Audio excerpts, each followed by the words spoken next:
ሰላም ጤና ይስጥልን። የተከበራችሁ የጉራጌ ኒውስ ኔትወርክ ተከታታዮች የሰዓቱን ዜና አሁን ጀምርም። የጉራጌ ኒውስ ኔትወርክ አዲስና ወቅታዊ ዜናዎች በጄኔን በሁሉም አማራጮች በቴሌግራም፣ በፌስቡክ፣ በቲክቶክ እና በዩቲዩብ ለአድማጭ ተከታታዮች ይደርሳሉ። እርሶም በእነዚህ ዜናዎቻችን እንዲከታተሉ በአክብሮት እየጠየቅን ወደ ዛሬው ዜናዎች እናልፋለን። አብራችሁን ሁኑ። ቀዳሚውን በማህበር ተደራጅተው የመኖሪያ ቤት መስሪያ ቦታ ለማግኘት ጥያቄ ያቀረቡ መምህራን ምላሽ እንዳላገኙ አስታወቁ። በጉራጌ ዞን በማህበር የተደራጁ መምህራን ለሚመለከተው አካል የመኖሪያ ቤት መስሪያ ቦታ እንዲሰጣቸው ጥያቄ ካቀረቡ ረጅም ጊዜ ቢቆጠርም አሁንም ምላሽ የሚሰጠን አካል አልተገኘም ሲሉ ቅሬታቸውን አቅርበዋል። በዞኑ በተለይም በወልቂጤ ከተማ የሚሰሩ መምህራን በሀገር አቀፍ ደረጃ በተቀመጠው አሰራር መሰረት በማህበር ተደራጅተው የሚጠበቅባቸውን ክፍያ ፈጽመው ለሚመለከታቸው አካል ካሳወቁ ከ4 ዓመት በላይ ቢሆንም ምላሽ የሚሰጠን አካል አላገኘንም ሲሉ ተናግሯል። የከተማው አመራር በተገኙበት መድረኮች በተለያዩ ጊዜ ቅሬታቸውን ማንሳታቸውን በመግለጽ ጥያቄያችሁ ይመለሳል፣ በትዕግስት ጠብቁ ከተባልን 4 ዓመት አልፏል ብለዋል። ቅሬታቸውን ለጄኔን ያደረሱት በከተማው ከ4 ዓመት በላይ በመምህርነት ያገለገሉ መምህራን በተለይም በሀገር አቀፍ ደረጃ በልዩ ሁኔታ ለመምህራን የቤት መስሪያ ቦታ መስጠትና ቤት ለመገንባት የተለያዩ ድጋፎች በሚደረጉበት ወቅት በማህበር ተደራጅተው የሚጠበቅባቸውን ክፍያ ፈጽመው ቢጠባበቁ መፍትሄ የሚሰጣቸው አካል አለማግኘታቸው ተናግሯል። እንዲሁም በቅርብ የከተማው ከንቲባ አቶ ሙራድ ከድር በተገኙበት ቅሬታቸውን በድጋሚ በመድረክ ማንሳታቸውን የገለጹት መምህራኑ ከንቲባው በምላሻቸው ከዚህ በፊት በከተማው ለሚገኙ መምህራን በጉብዬ ክፍለ ከተማ የቤት መስሪያ ቦታ ቢሰጣቸውም እስካሁን ቤት አልሰሩም፣ ለእናንተም ቦታ ቢሰጣቸው የተለየ ነገር አታደርጉም የሚል ተስፋ አስቆራጭ ምላሽ ሰጥተውናል ብለዋል። የኑሮ ውድነቱ አሳሳቢ ደረጃ በደረሰበት በዚህ ወቅት በከተማ ቤት ተከራይቶ በመምህርነት እየሰሩ የተረጋጋ ኑሮ መኖር ከባድ መሆኑ እየታወቀ የከተማ አስተዳደሩ ጥያቄያችን በችለተኝነት እያየው ይገኛል ብለዋል። የከተማው መሬት በህገ ወጥ ደላሎች በህገ ወጥ መልኩ ከአመራሮች ጋር በመመሳጠር እየተሸጠ ትውልድ የሚቀርጹ መምህራን በመንግስት በልዩ ሁኔታ እየተቀመጠውን አቅጣጫና ትዕዛዝ ግን ተግባራዊ አልተደረገም። ቅሬታቸውን ለዞኑ ብሎም ለክልሉ መምህራን ማህበር ማድረሳቸውን የተናገሩት መምህራኑ እስካሁን መፍትሄ እንዳላገኙም አንስተዋል።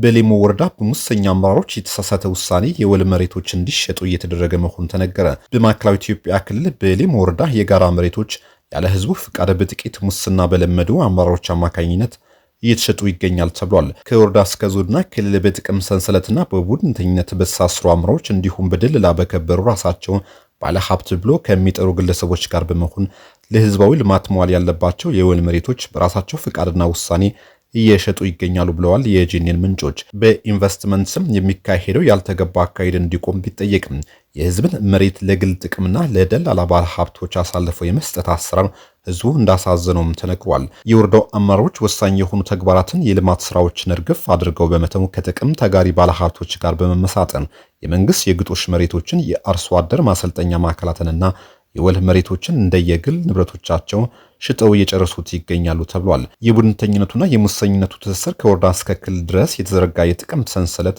መፈጠሩ በዚህ ወረዳ የሚሰሩ ህገወጥ ድርጊቶችን በግልጽ ያሳያሉ ተብሏል። ይህ አደገኛ አሰራር የክልሉ ስነ ምግባርና ጸረ ሙስና ኮሚሽን ቢይዘውም ከዞን እስከ ክልል ባሉ በተለይም በክልሉ ብልጽግና ፓርቲ ውስጥ ባሉ ከፍተኛ አመራሮችና በድለላ ባለ ሀብቶች ግፊት ጠያቂነት እንዳይረጋገጥ ተደርጓል። ይህም ዞኑም ሆነ ክልሉ ለህግ የበላይነት ሳይሆን ለጥቅም ትስስር እንደመርህ እንደሚጠቀሙ ማሳያ ይሆናል። በከፍተኛ አመራሮች ጫናና ሽፋን ተደርጎላቸው ስር በሰደደ የሙስና ድርጊት የሚሳተፉ አመራሮች በዚህ ወቅት የሚጠየቁ ባይመስላቸውም በሂደት መጠየቃቸው አይቀርም።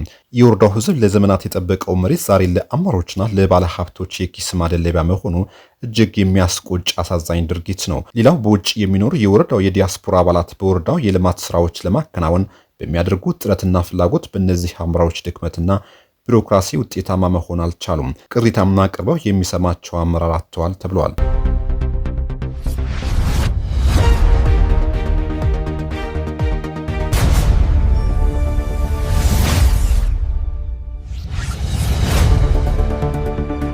በአዲስ አበባ ከተማ በመንግስት መስሪያ ቤቶች ግቦና የእጅ መንሻ አካውንት ቁጥር እስከ መስጠት መድረሱ ተነገረም።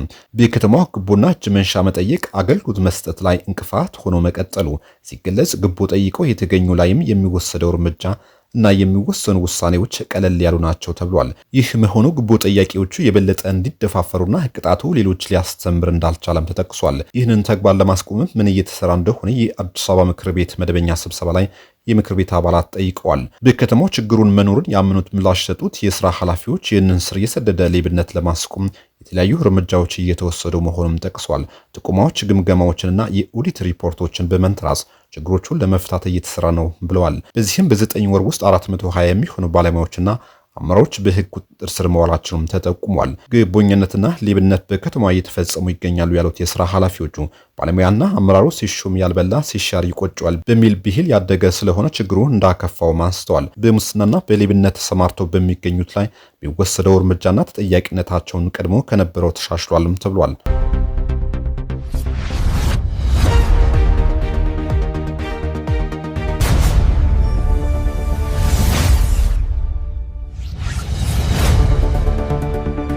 ለምርጫ ቦርድ 11 ቢሊዮን ብር ለምርጫ ማስኬጃ ተመድቦ እያለ ለፓርቲዎች ግን 170 ሚሊዮን ብር ብቻ መመደቡ ፍትሐዊ አይደለም ተባለ። መንግስት ለምርጫ ቦርድ ምርጫ ማስኬጃ 11 ቢሊዮን ብር መድቦ እያለ ቦርዱ ለፓርቲዎች የበጀተው 170 ሚሊዮን ብር ኢፍትሐዊ ብቻ ሳይሆን በምርጫ ሂደት የፖለቲካ ፓርቲዎች ተወዳዳሪ እንዳይሆኑ ፍላጎት ያለው ይመስላል ተብሏል። የፖለቲካ ፓርቲዎች የኢትዮጵያ ብሔራዊ ምርጫ ቦርድ ለምርጫ ማስፈጸሚያ የሚለቀው የበጀት ክፍፍል ቀመር ግልጽነት የጎደለው እንደሆነና መልቀቅ ከሚገባው ቀን የዘገየና በመጠንም አነስተኛ መሆኑ ቅሬታቸውን አሰምተዋል። የፖለቲካ ፓርቲዎች የጋራ ምክር ቤት 7ኛው ሀገራዊ ምርጫ በተመለከተ አከናወንኳቸው ያላቸውን ቅድመ ምርጫ ተግባራት ይፋ ሲያደርግ ነው ቅሬታውን የተሰማው። በዚህም የፓርቲ ተወካዮች ምርጫ ቦርድ ለፖለቲካ ፓርቲዎች በተሟላ ሁኔታ ድጋፍ እያቀረበ አይደለም ሲሉም ቅሬታቸውን ገልጿል። ቦርዱ ለፓርቲዎች የበጀተው 170 ሚሊዮን ብር ኢፍትሐዊ ብቻ ሳይሆን በምርጫ ሂደት የፖለቲካ ፓርቲዎች ተወዳዳሪ እንዳይሆኑ ፍላጎት ያለው ይመስላል ተብሏል። ምርጫ ቦርድ አስፈላጊ ላልሆኑ ድግሶች በየሆቴሉ ከፍተኛ ገንዘብ እያወጣ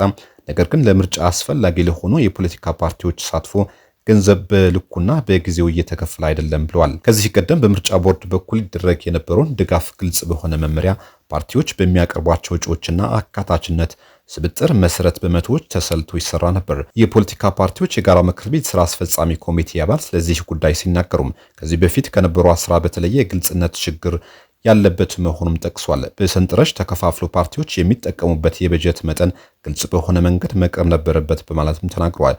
በዚህም ቦርዱ ለመንግስት ተጨማሪ የበጀት ጥያቄ ማቅረቡን ገልጾ በአጠቃላይ ለፓርቲዎች የቀረበው በጀት እጅግ አናሳ በሚሆኑ ጉዳዩን ለምርጫ ቦርድ መቅረቡን አንስተዋል። የፖለቲካ ፓርቲዎች የጋራ ምክር ቤት ሰብሳቢ አቶ ሰለሞን አየለ ከምርጫ ቦርድ ለፓርቲዎች የሚተላለፈው በጀት በተመለከተ ሲያስረዱ ችግሩ በፖለቲካ ፓርቲዎች ዘንድ በስፋት እንደሚነሳም የምርጫ ድጋፍ ገንዘብ ክፍያ መዘግየትና የተለቀቀው ድጋፍም የጊዜው የኑሮ ሁኔታ ያላገናዘበና ዝቅተኛ መጠን ያለው መሆኑን ለፓርቲዎች በየዓመቱ ከሚለቀቀው መደበኛ በጀት ሁለተኛ ምዕራፍ አለመለቀቁንም ተናግሯል። አክለውም አሰራሩ የቀመር ግልጽነት የጎደለው በመሆኑ በምክር ቤት ከጸደቁ 11 ቢሊዮን ብር ውስጥ ለፖለቲካ ፓርቲዎች ምን ያህል እንደተላለፈ በግልጽ ሊነገር ይገባል ብሏል። ቦርዱ ለፖለቲካ ፓርቲዎች ከሚመድበው ዓመታዊ መደበኛ በጀት ውስጥ የመጀመሪያው ዙር 30 በመቶ መልቀቁን ነገር ግን ሁለተኛው ዙር እስካሁን አለመልቀቁና በዚህ ጉዳይ ላይ ክትትል እየተደረገ ነው ተብሏል።